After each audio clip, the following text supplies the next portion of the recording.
Hello friends, addict Sunil. आज 2 मई है और आज का जेएफटी का टॉपिक है शायद ऐसा हो सकता। सब बातों में एक बात सबसे ज़्यादा महत्वपूर्ण है जो सुधार में हमें पराजित कर सकती है, और वह यह है कि हमारी आध्यात्मिक सिद्धांतों के प्रति उपेक्षा या असहनशीलता का रवैया। बेसिक टेस्ट पृष्ठ 18। इस कार्यक्रम को रेखांकित करने वाले आध्यात्मिक सिद्धांतों को स्वीकारने में हमें शुरू में एनए में आने पर अत्यधिक कठिनाई हुई, और यह कठिनाई बेवजह भी नहीं थी।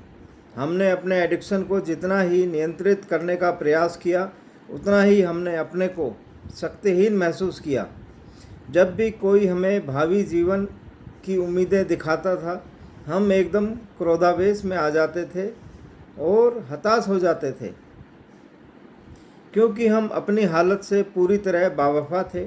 हमें लगता था कि आध्यात्मिक विचार दूसरों के जीवन पर कुछ लाभकारी छाप भले ही छोड़ दें, पर हम पर वे प्रभावी नहीं होंगे। आध्यात्मिक सिद्धांतों के प्रति उपेक्षा और असहनशीलता का रूप होने पर भी हम नारकोटिक्स एनोनिमस में खिंचे चले आए।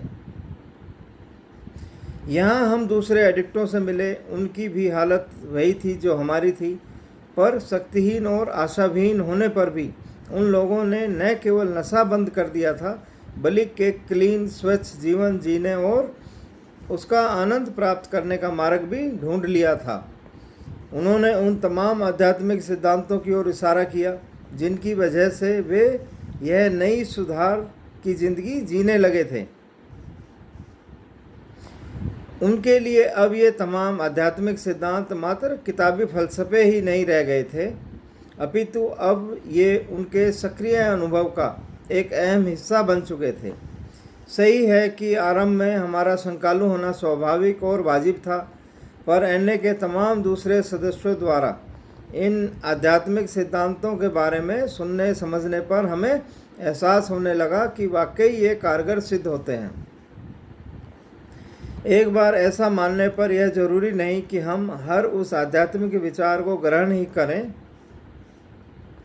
जो हमने सुना हो, पर हमने इतना अवश्य सोचा और स्वीकारना शुरू कर दिया कि अगर ये सिद्धांत दूसरों के लिए कारगर और लाभदायक हो सकते हैं, तो संभवतः वे हमारे लिए भी कारगर हो सकते हैं।